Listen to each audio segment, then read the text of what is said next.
Hi, I'm Rob, and in this Gems of War video, I'm going to take a look in Soulforge and tell you what I think is good and bad in there, what's worth crafting and what you should avoid.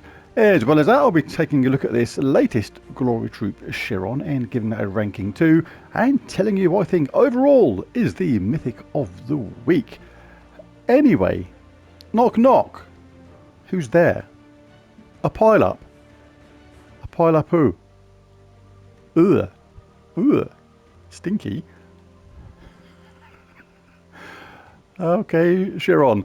Creates 8 yellow gems and 8 spirit gems and gains enchantment. That's interesting because spirit gems take mana away from the enemy should they match. So this creates mana for the team and himself through that enchantment and hopefully takes it away. So interesting.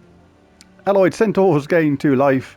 Reduce damage from spells by 25% and gain bonus yellow from yellow gem matches are the traits. Not too bad, that is actually quite usable. Spirit gems are a pain. So you can cause pain on your opponent by using this fella. Yeah, quite interesting. I'm going to give him a sitting on the fence. Got to test it out a bit first. 5 out of 10, but always worth crafting because basically take these all the way up to Mythic if you can. And then you're going to have another troop once you've powered it all up on level 20, which is going to aid your power level kingdoms. Whilst you're here, you can grab Spoils of War, always worth grabbing to 10 as well if you have the excess glory just for the extra souls, the extra gold, and the event keys in particular. Now onto these Soulforge. Let's take a look at the weapons first. First up is Shooting Star. Dispels all enemies. I like that already. Removes positive effects such as Barrier, Enchanted and Enraged, so Dispel is actually pretty good.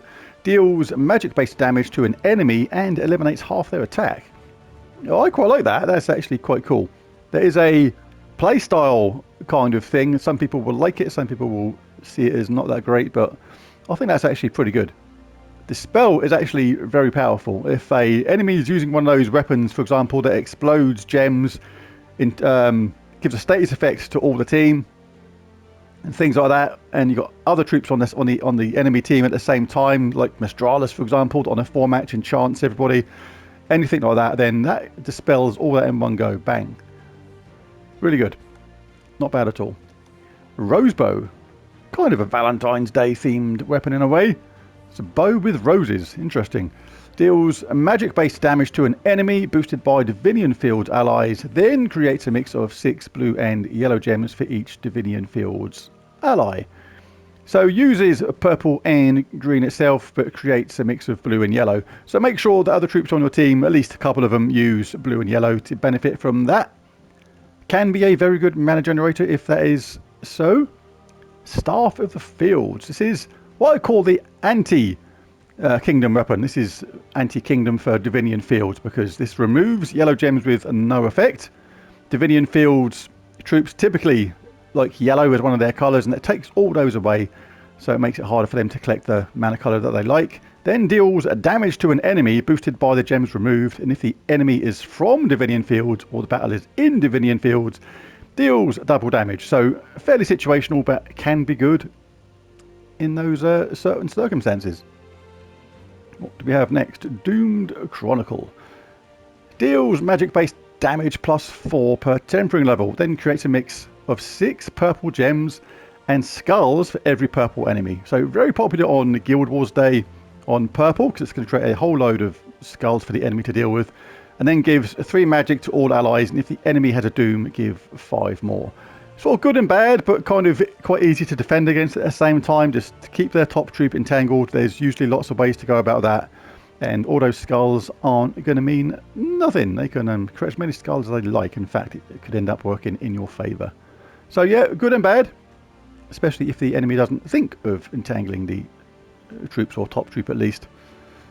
Firefly deals damage to an enemy boosted by Centaur allies, then creates a mix of 6 green and yellow gems for each Centaur ally. Uses brown and purple and creates green and yellow. Same reasons as the other weapon. If the rest of your team, at least a couple of them, use green and or yellow, then it can be a pretty decent weapon. Right, so we've got Eye of Orion.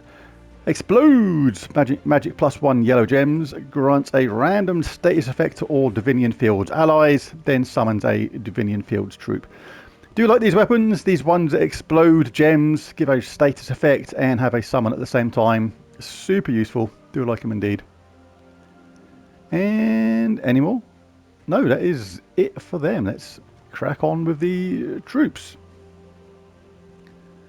Start with the mythics. Start at the bottom. Alright, first up is Fountain of Stars. Underrated this. You don't see it that often, but it's actually a fantastic mana generator, particularly if you use purple. 25 mana cost, converts 5 green gems to purple potions and all brown to skulls. That's pretty good. So you can look at the skulls in particular and know that that is going to absolutely work, but then you may get a match on the green to purple potions as well, and then generate an absolute ton of purple. Interesting to note that it doesn't use purple itself, so it won't self-charge unless you get any incidental random gem matches after that, but extremely good at generating mana. Extremely good. And it also has a 15% chance to bless all allies when its turn begins, as well as reduce damage from skulls by 50%. So it's actually not too shabby at all. That underrated, as I said. Ishtara. Deals damage to all enemies, creates 9 yellow gems boosted by blessed allies. Damage to all is good, particularly against stealthy opponents and things like that. 9 yellow gems, you need it to be boosted really by that blessed, because 9, that's like, there's a good chance you're just going to set the enemy up, which is not the idea. But it does have a 50% chance to bless a random ally when its turn begins. So after several turns, when you've maybe got a few of the enemies blessed, then that could be worth a cast. But it does tend to set the enemy up as much as it helps you, so you do have to be a little bit wary of that. Unless you've got like a storm going on that creates yellow, that can help that a lot. Umenath. Kind of like a mini Zul'Goth. Like Zul'Goth here just kills an enemy outright, burns and freezes everybody else, then creates 12 skulls. Umenath deals damage to an enemy boosted by all their skills at a 2-to-1 ratio, and if the enemy dies, gains 10 attack and creates 12 skulls. So if you kill them, you will create all those skulls, but you do have to soften them up a lot first. So you do have to actually hit that enemy hard to make sure that she can kill them with that spell. And yeah, the skulls can be handy afterwards, but it sounds like it should be like quite good because of how good Zul'Goth is. Just kills an enemy, then creates those skulls. But the freeze is a big part of how good Zul'Goth is. And the fact that you just kill somebody outright without having to soften them up either. Umenath, you do have to soften them up first, unless you got lucky with a few skull hits. And there's no freeze as part of that as well. So if you set them up with a load of skull hits, they can just take them and bash you up with your own skulls instead, which is not a very nice way to go.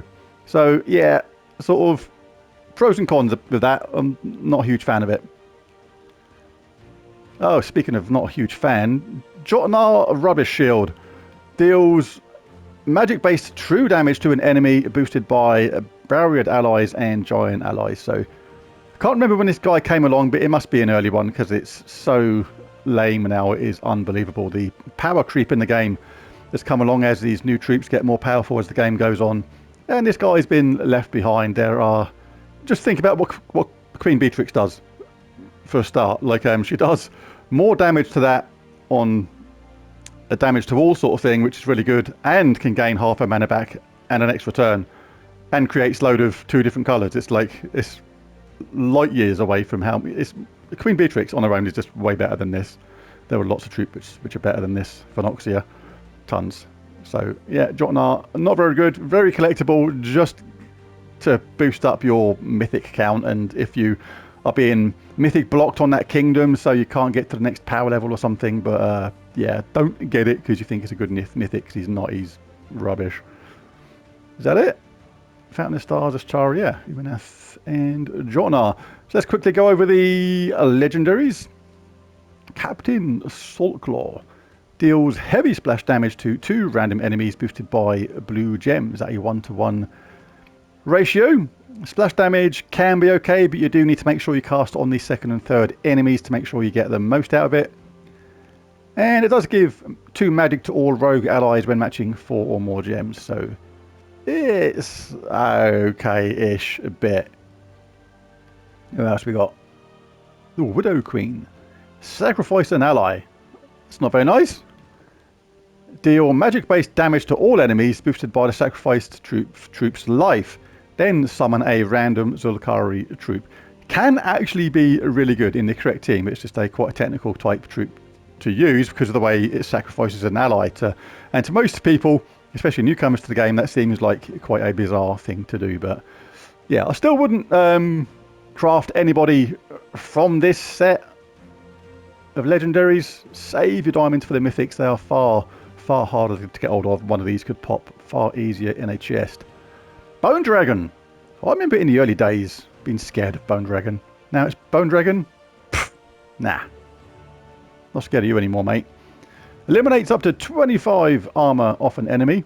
Create 9 skulls boosted by the armor eliminated and gain 34 armor in my case. That is based on your magic. A 1-to-1 ratio by the look of it. But yeah, Bone Dragon, scary in the early days, and not so much as you get more experienced and more powerful. But it does inflict frozen when enemies deal skull damage, which is actually surprisingly useful. Crimson Bat. True damage to all enemies and gains 16 life. Pretty good when you use these a couple at a time. Deal double skull damage to wounded enemies and deal double skull damage versus divine, so powerful versus divine troops. But yeah, not too bad. Lots of true damage from the old Crimson Bat there. But who do we give the Mythic of the Week to? Well, it certainly is not going to be Jotmar Rubbish Shield.